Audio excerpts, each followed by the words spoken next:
যখন তুমি দুর্বল কাউকে পেতে চাও তখন তুমিও দুর্বল হয়ে পড়ো, কিন্তু তুমি যদি আল্লাহকে চাও যিনি শক্তিধর এবং মহাপরাক্রমশালী, তাহলে এটা তোমাকে কেমন করে তুলবে? এটা তোমাকেও শক্তিশালী করে তুলবে। আর যখন তুমি শক্তিশালী হয়ে উঠবে, জীবনে বিভিন্ন জিনিস আসবে যাবে, কিন্তু তোমার শক্তিমত্তার কোনো কমতি হবে না। যে জিনিসের পেছনে তুমি ছুটছো তা ভেঙে পড়ার কারণে তখন তুমি আর ভেঙে পড়বে না, কারণ তুমি দুনিয়ার এসব তুচ্ছ জিনিসের চেয়েও অনেক অনেক উচ্চ একজনের সন্তুষ্টির অন্বেষণ করছো। আজকে ইনশাআল্লাহ আমি আপনাদের নিকট আল্লাহর একটি নাম আল কওয়ি এর উপকারিতা বর্ণনা করব। আল কওয়ি অর্থ শক্তিশালী, ক্ষমতাশালী। এই অসাধারণ শব্দটি দ্বারা আল্লাহর একটি নাম প্রকাশ করা হয়। শব্দটি শুনলেই আপনি বুঝতে পারেন এর মানে হলো আল্লাহ সর্বশক্তিমান। কিন্তু সূরাতুল হজের শেষের দিকে আল্লাহ যেভাবে এই শব্দটি ব্যবহার করেছেন সেটা অসাধারণ। আমি যুক্তি দেখাবো একজন বিশ্বাসীর জন্য আল্লাহর আল কওয়ি হওয়ার মানে কি তা উপলব্ধি করার জন্য আল কোরআনের সবচেয়ে গুরুত্বপূর্ণ জায়গাগুলোর একটি হলো সূরাতুল হজের এই অংশটি। আমরা তার সকল নাম বিশ্বাস করি, তার প্রত্যেকটি নাম কোনো না কোনোভাবে আমাদের উপকার করে, কিন্তু আল কওয়ি কিভাবে আমাদেরকে সাহায্য করে এটা শেখার অন্যতম একটা সেরা জায়গা হলো 22তম সূরা সূরাতুল হজের শেষ অংশ, যেন মানুষ তার সম্পর্কে একটি ব্যাপারে উপলব্ধি করতে পারে। তিনি বলেন, ইয়া আইয়ুহান নাস দুরিবা মাসালুন ফাসতামিউ লাহ, হে লোক সকল, একটি উপমা বর্ণনা করা হলো, অতএব তোমরা তা মনোযোগ দিয়ে শোনো। এভাবেই তিনি শুরু করেছেন, একটি উপমা দেয়া হলো, মনোযোগ দিয়ে শ্রবণ করো। তিনি সাধারণত এভাবে বলেন যে আল্লাহ একটি উপমা বর্ণনা করলেন, কিন্তু এখানে বলেছেন একটি উপমা প্রদান করা হলো, আমি একটি উপমা দিচ্ছি বলার পরিবর্তে। এটি একটি সাইড নোট, কিন্তু গুরুত্বপূর্ণ একটা অংশ। আমি এখন আপনাদের সামনে দাঁড়িয়ে আছি, আমার একটা নির্দিষ্ট রূপ আছে, আমি কোরআন থেকে কিছু তেলাওয়াত করলে বা কোনো আলোচনা করলে সেটাও আপনারা দেখতে পান। কিন্তু এমন একটা পরিস্থিতির কথা ভাবুন, আপনারা আমার জন্য অপেক্ষা করছেন। এমন সময় 16 বছরের একটা কিশোর আসলো, তার বাহুতে ট্যাটু আঁকা, পরনে জিন্স, গায়ে টি শার্ট, মাথার পেছনের দিকে ফেরানো বেসবল হ্যাট। সে মাইকের কাছে এসে কথা শুরু করার আগেই কিছু লোক পালানোর জন্য দরজা খুঁজতে লাগলো। কিছু মানুষ ভাবতে লাগলো নামাজ বোধহয় আবার পড়তে হবে। কেউ কেউ ভাবতে লাগলো তাকে মঞ্চ থেকে সরানোর জন্য কি কেউ নেই, কেন সরানো হচ্ছে না। এর মধ্যে সে বক্তব্য দেওয়া শুরু করলো, আর সে আপনার জীবনে শোনা সবচেয়ে সেরা বক্তব্য রাখলো। সে বিভিন্ন জায়গা থেকে উদ্ধৃতি দিল এবং এমন অসাধারণ আলোচনা করলো যে জীবনে কখনো এমন শক্তিশালী কথা আপনি শুনেননি। আপনারা যারা তাকে দেখতে পাচ্ছেন তাদের পক্ষে তার কথা থেকে উপকার পাওয়া কঠিন হয়ে যাচ্ছে, কিন্তু যারা মসজিদের বাহিরে বসে আছে তারা তো তাকে দেখতে পাচ্ছে না। বাহিরের মানুষ শুধু তার কথা শুনছে, তো ভেতরের মানুষরা বলতে লাগলেন আস্তাগফিরুল্লাহ, আস্তাগফিরুল্লাহ। আর যারা বাহিরে তারা কি বলছেন? মাশাআল্লাহ, মাশাআল্লাহ। এই উদাহরণটি পেশ করার কারণ হচ্ছে মানুষ কারো কথা শোনার আগে তার চেহারা বা সুরতের দিকে লক্ষ্য করে। আমরা কারো বক্তব্যের চেয়েও তার পোশাক পরিচ্ছদ, তার চেহারা সুরতের দিকে বেশি মনোযোগ দিয়ে থাকি, এবং সেজন্য কারো পোশাকের দিকে তাকিয়েই বলি সে যাই বলুক না কেন তার কথা শোনার কোনো মানে হয় না। আবার আরেকজনের ক্ষেত্রে হয়তো বলি তার কথা বেশি মনোযোগ দিয়ে শ্রবণ করা উচিত, শুধু তাদের চেহারা সুরতের ভিন্নতার কারণে। কখনো কখনো হয়তো তাদের গায়ের রঙের কারণে, তাদের পোশাক আশাক বা বয়সের কারণেও হতে পারে। কোনো ব্যক্তি তার মুখ খোলার আগেই তার পোশাক আশাক অথবা চেহারা সুরতের দিকে তাকিয়ে আমরা মনে মনে একটা সিদ্ধান্ত নিয়ে ফেলি, লোকটার কথা শুনবো নাকি শুনবো না। এই আয়াতে আল্লাহ বক্তার উপর থেকে ফোকাস সরিয়ে ফেলেছেন। তিনি বলেছেন একটি উপমা প্রদান করা হলো। আল্লাহ এই উপমাটি দিচ্ছেন অথবা রাসূলুল্লাহ সাল্লাল্লাহু আলাইহি ওয়াসাল্লাম দিচ্ছেন, এই ব্যাপারটা আপাতত একদিকে সরিয়ে রাখুন। উপমাটি কে দিচ্ছে তার দিকে মনোযোগ না দিয়ে উপমাটির দিকে মনোযোগ দাও, কারণ এই পৃথিবীতে এমন বহু মানুষ রয়েছে তারা যখনই শুনে আল্লাহ বলছেন তখনই বিরক্ত হয়ে মনে মনে বলে ওঠে আবার ধর্ম নিয়ে লেকচার দিতে আসছে। যখনই শুনে রাসূলুল্লাহ সাল্লাল্লাহু আলাইহি ওয়াসাল্লাম বলছেন তখনই বিরক্তি স্বরে বলে ওঠে আবারও ধর্মীয় ব্যাপার। যখনই শুনে আল্লাহ বলছেন অথবা রাসূল সাল্লাল্লাহু আলাইহি ওয়াসাল্লাম বলেছেন তখনই তারা কথাটা শোনার আগ্রহ হারিয়ে ফেলে, তারা শুনতে চায় না। তাই আল্লাহ আযজা ওয়া জাল্লা এই অসাধারণ উপমা প্রদান করার সময় কি করলেন? ইয়া আইয়ুহান নাস, এই উপমাটি সমস্ত মানবজাতির জন্য। এখন মানবজাতির সবাই তো আল্লাহর কথা শুনতে আগ্রহী নয়, তাই আল্লাহ বলছেন যদিও তোমরা তার কথা শুনতে আগ্রহী নও, দরিবা মাসাল ফাসতামিউ লাহু, উপমাটা অন্তত মনোযোগ দিয়ে শোনো। এখন তিনি নিজের সম্পর্কে একটি বর্ণনা দিচ্ছেন। তিনি বলেন ইন্নাল্লাযীনা তাদউনা মিন দুনিল্লাহি লা ইয়াখলুকু যুবাবান, তোমরা আল্লাহর পরিবর্তে যাদেরকে ডাকো তারা কখনো একটি মাছিও সৃষ্টি করতে পারবে না। ওয়ালাউ ইজতামাউ লাহু, এবং এই উদ্দেশ্যে তারা সবাই একত্রিত হলেও। এই কথা শোনার পর আপনি হয়তো ভাবতে পারেন তারা মাছি সৃষ্টি করতে পারবে না, মানে কি? এই কথা বলার উদ্দেশ্য কি? আর মাছি তো খুব চমৎকার কোনো প্রজাতিও নয়, বরং মাছি হলো মানুষের অভিজ্ঞতায় অন্যতম বিরক্তিকর একটা জীব। তাদের দেখলেই আপনি তাড়িয়ে দিতে চান। সাধারণত নোংরা দুর্গন্ধময় জায়গায় তাদের দেখা যায়, আর ভালো খাবারের উপর যদি মাছি বসে আমরা মনে করি তারা খাবার নষ্ট করে ফেলেছে, তাই আমরা তাদের তাড়িয়ে দেই। আল্লাহ বলছেন তারা কখনো একটি মাছিও সৃষ্টি করতে পারবে না। ওয়াইন ইয়াসলুবহুমুয যুবাবা শাইআ লা ইয়াস্তানকিযুহু মিনহু। আর যদি মাছি তাদের কাছ থেকে কিছু ছিনিয়ে নেয় তারা তার থেকে সেটা উদ্ধারও করতে পারে না। মনে করুন আপনি কোনো খাবার খাচ্ছেন, এমন সময় একটা মাছি এসে আপনার খাবারের উপর 1 সেকেন্ডের জন্য বসলো, আপনি তখন হাত নেড়ে মাছিটিকে তাড়িয়ে দিলেন। আল্লাহ বলছেন যদি কোনো মাছি এসে তাদের খাদ্যের উপর বসে এবং তাদের কাছ থেকে খাদ্যের কিছু অংশ ছিনিয়ে নিয়ে যায়, গোটা মানবজাতি একত্রিত হলেও তার থেকে তা উদ্ধার করতে পারবে না। এই কথাই তিনি বলছেন, লা ইয়াস্তানকিযু মিনহু, তারা এটা পুনরুদ্ধার করতে পারবে না। এখন মানুষের ক্ষেত্রে কিছু মানুষ শক্তিশালী আর কিছু মানুষ দুর্বল, কিছু মানুষ গরিব আবার কিছু মানুষ ধনী। অনেক মানুষের কোনো প্রভাব প্রতিপত্তি নেই, তাদের হয়তো থাকার একটা ঘরও নেই। আবার এমনও অনেক মানুষ আছে যারা পরমাণু বোমা নিক্ষেপ করার ক্ষমতা রাখে, যারা পৃথিবীর সবচেয়ে শক্তিশালী সেনাবাহিনী নিয়ন্ত্রণ করে ইতিহাসে এবং আজকের দিনেও। এখন ফেরাউনের মতো রাজা যদি নিজ প্রাসাদে বার্গার খেতে বসে আর এমন সময় একটা মাছি এসে তার খাবারের উপর বসে, তাকে অসম্মান করে, ভাবতে পারেন রাজা খেতে বসলো আর কেউ একজন এসে বলল এই খাবারটা আমার খুব পছন্দের, আমি এই কেচাপটা খাবো, লোকটা মারা পড়বে। এখন মাছি এসে যদি তার খাবার খাওয়া শুরু করে আর ফেরাউন রাগান্বিত হয়ে বলে কত বড় সাহস, আমি আমার খাবারের থেকে ফেরত চাই, এমনকি যদি তারা মাছিটি ধরেও ফেলে, কি করতে পারবে? খাদ্য পুনরুদ্ধার করতে পারবে না। এই অসাধারণ উপমাটির মাধ্যমে আল্লাহ সুবহানাহু ওয়া তাআলা আগেরকার দিনে যারা মূর্তি পূজা করত তাদের নিকট একটা ব্যাপার পরিষ্কারভাবে তুলে ধরলেন। এমন মূর্তি পূজকদের অনেকেই তাদের মূর্তির সামনে খাবার পেশ করত। তারা দুধ, মধু, চকলেট, আইসক্রিম, আমি জানি না, যাই আনুক না কেন, মূর্তির সামনে এই খাবারগুলো পেশ করত। আর এই মন্দিরগুলো সাধারণত উন্মুক্ত থাকে। এখন মূর্তির সামনে যদি এমনভাবে খাবারগুলো উন্মুক্ত থাকে, কে আসবে এগুলো খেতে? মাছি আসবে। একটা মাছি গিয়ে তাদের বিশাল মূর্তির নাকের ডগায় গিয়ে বসে, এই যে তোমার খাবার, এখন আমি খাবো, মাইন্ড করবে না তো? তারপর একটি খাবারের উপর বসে এক টুকরা খাবার নিয়ে উড়ে চলে যায়।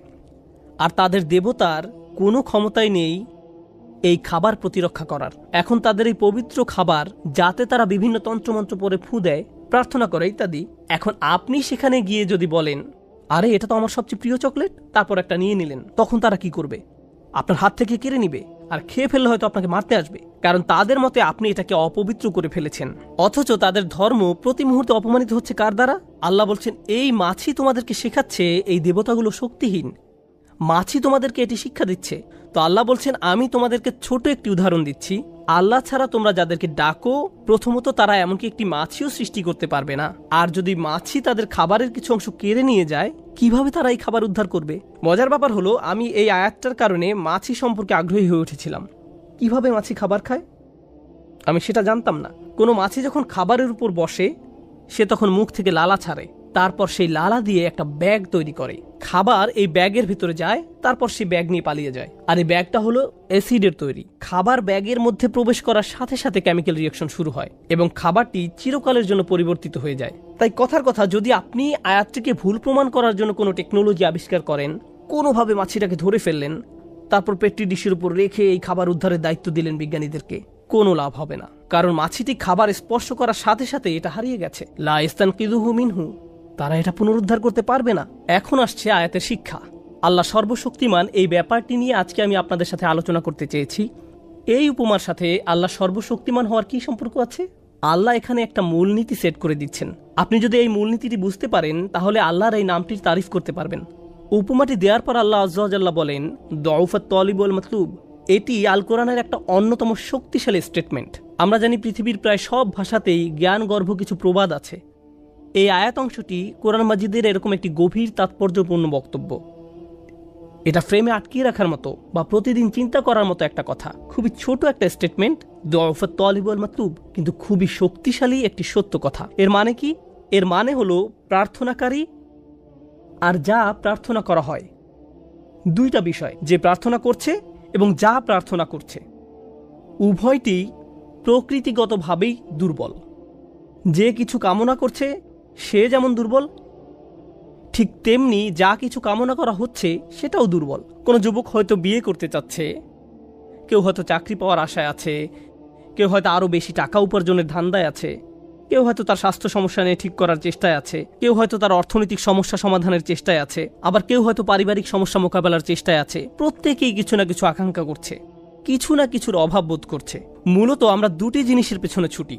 হয় আপনি এমন ভালো কিছুর সন্ধানে আছেন যা এখনো অর্জন করতে পারেননি, যেমন গাড়ি চালিয়ে কোথাও যাচ্ছেন আর রাস্তার পাশে চমৎকার একটা সুন্দর বাড়ি দেখলেন, তখন ভাবতে লাগলেন একদিন ইনশাআল্লাহ। অথবা কোনো গাড়ির দিকে তাকিয়ে মনে মনে ভাবেন একদিন আমিও এরকম একটা গাড়ি কিনবো। এরপর আপনি আপনার মোবাইল ব্যাংকের অ্যাকাউন্ট চেক করে দেখেন কত টাকা আছে। Not enough, not enough, not enough. এভাবে জমতে থাকলে আর মাত্র 12 বছর পরে এই গাড়িটি কিনতে পারবো। তাহলে প্রতিটি মানুষ এমন কিছুর পেছনে ছোটে যা এখনো সে অর্জন করতে পারেনি। এটা হলো এক ধরনের আকাঙ্ক্ষা। আর দ্বিতীয় ধরনের আকাঙ্ক্ষা হলো আমাদের জীবনে নানান রকম সমস্যা রয়েছে। আমরা হয়তো কোনো কঠিন গ্যারাকলে আটকা পড়েছি, বা কোনো গভীর দুঃখ, পারিবারিক সমস্যা, মানসিক অশান্তিতে আছি এবং আমরা এর থেকে মুক্তি চাচ্ছি। তাহলে হয় আমরা ভালো কিছু জীবনে যুক্ত করতে চাচ্ছি, অথবা খারাপ কিছু জীবন থেকে দূর করতে চাচ্ছি। সংক্ষেপে বলতে গেলে মানব জীবনের সকল চেষ্টা মূলত দুটো বিষয়কে কেন্দ্র করেই। এখন আল্লাহ বলছেন, যেহেতু তোমরা সব সময় কিছু না কিছু পাওয়ার ইচ্ছে করছো, তাই তোমরা দুর্বল। তোমরা দুর্বল। তুমি অর্থ চাও, তুমি দুর্বল। তুমি শান্তি চাও, তুমি দুর্বল। তুমি স্থিরতা চাও, তুমি দুর্বল। তুমি নিরাপত্তা চাও, তুমি দুর্বল। তুমি সুখ চাও, তুমি দুর্বল। তুমি সামাজিক পদমর্যাদা চাও, তুমি দুর্বল। তুমি ডিগ্রি চাও, তুমি দুর্বল। তুমি বিয়ে করতে চাও, তুমি দুর্বল। তুমি সন্তান চাও, তুমি দুর্বল।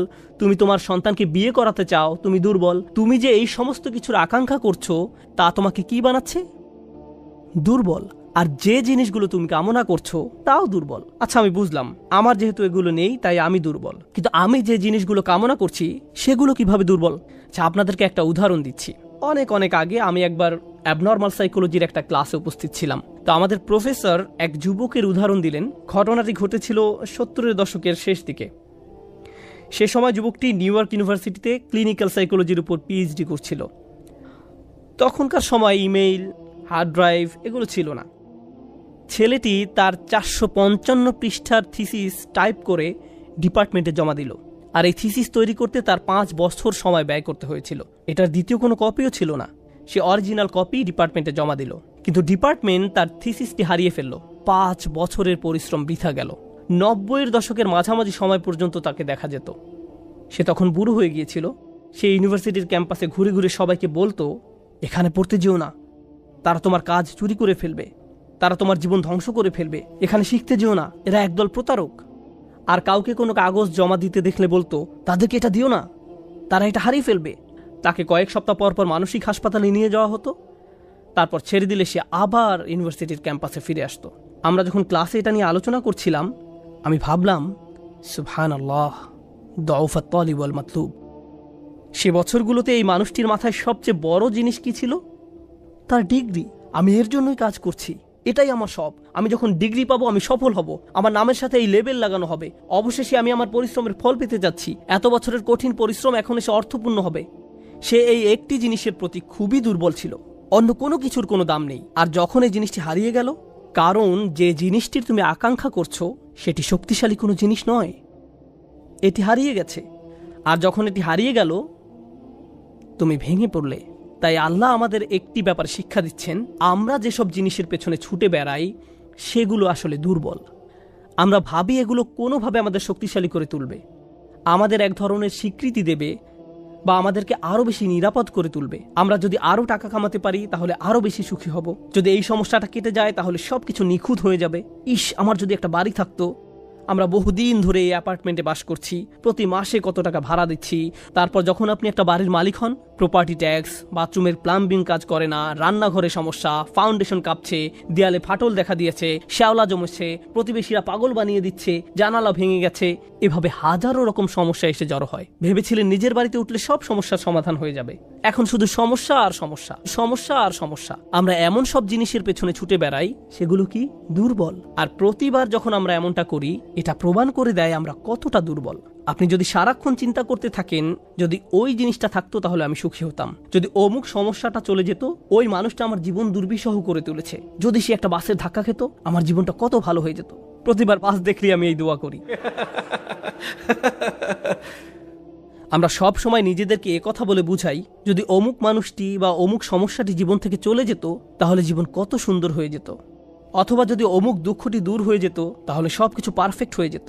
যদি মানুষের পরিবর্তন হতো, যদি পরিস্থিতির পরিবর্তন হতো, যদি পরিবেশের পরিবর্তন হতো, আমরা এভাবে ভাবতে থাকি সবকিছুর পরিবর্তন হলে জীবন সুন্দর হয়ে যেত, তাহলে আমাকে আর দুর্বল থাকতে হতো না। আমরা ভোগের উপর ভোগ করতে থাকি আর এতে পুরোপুরি আচ্ছন্ন হয়ে পড়ি। আর আল্লাহ আজ্জা জাল্লা বর্ণনা করছেন, জানো তুমি কত দুর্বল? তুমি একটি মাছির চেয়েও দুর্বল। দআফাত তালিবু ওয়াল মাতলুব। যখন তিনি এভাবে বলছেন, আমি আপনি মজ্জাগতভাবে অবিশ্বাস্যভাবে কতটা দুর্বল, একটু চিন্তা করে দেখুন। আপনাদের প্রত্যেকের মাথায় বিভিন্ন জিনিসের চিন্তা আছে প্রতিদিন। আমরা এখন রোজা রাখছি, নামাজ পড়ছি, আর আলহামদুলিল্লাহ নামাজ পড়ার সময় আমরা মনোযোগ ধরে রাখার চেষ্টা করি, কিন্তু এর বাইরে আপনার মাথায় কোন চিন্তা ঘুরঘুর করে? আপনি কি নিয়ে উদ্বিগ্ন থাকেন? আপনি কি নিয়ে চিন্তা করেন? কোন চিন্তাটি আপনার মাথায় সারাক্ষণ ঘুরতে থাকে? কোন জিনিসটির ব্যাপারে ভাবেন এটা যদি থাকতো, আর কোন জিনিসটির ব্যাপারে ভাবেন যদি এটা না থাকতো? কারোর জন্য অসুস্থতা, কারোর জন্য ডিপ্রেশন, কারোর জন্য দুঃখ, কারোর জন্য হয়তো কোনো ব্যক্তি। কেউ কেউ ভাবেন যদি ওই মানুষটা আমার ব্যাপারে খুশি হতো। তারা অন্য একজনকে খুশি করার চিন্তায় মশগুল থাকেন। যদি আমার বাবা আমার উপর খুশি থাকতেন তাহলে আমি সুখী হতাম।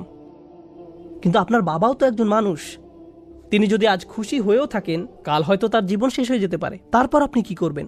এরপর আপনি কোথায় দাঁড়াবেন? সুতরাং আমি আর আপনি এভাবে এসব জিনিসের পেছনে ছুটতে থাকি। আর এর পরের আয়াতে আল্লাহ আজ্জা জাল্লা বলেন, মা কদারুল্লাহ হাক্কা কদরিহি, তারা আল্লাহকে যথাযথ মর্যাদা দেয় না। ইন্নাল্লাহ কওয়িয়্যুন আজিজ, নিশ্চয়ই আল্লাহ শক্তিধর, মহাপরাক্রমশালী। তুমি দুর্বল কিন্তু আল্লাহ সর্বশক্তিমান। তিনি আরো বলেন, তোমরা আল্লাহকে যথাযথ মর্যাদা প্রদান করনি। জানেন তিনি আমাকে আপনাকে কি বলছেন? তিনি বলছেন, তোমরা বিভিন্ন জিনিসের পেছনে ছুটবে, তোমরা বিভিন্ন মানুষের পেছনে ছুটবে, তোমরা এই দুনিয়ার যত কিছুর পেছনেই ছুটো না কেন, এর প্রতিটি জিনিসের একদিন সমাপ্তি হবে। এর প্রতিটি জিনিস দুর্বল। এই কারণে তুমিও দুর্বল হয়ে পড়েছ। এই জন্য তুমি বারবার দুঃখ ভারাক্রান্ত হয়ে পড়ছ। ফলশ্রুতিতে তুমি বারবার ক্ষতির সম্মুখীন হচ্ছ।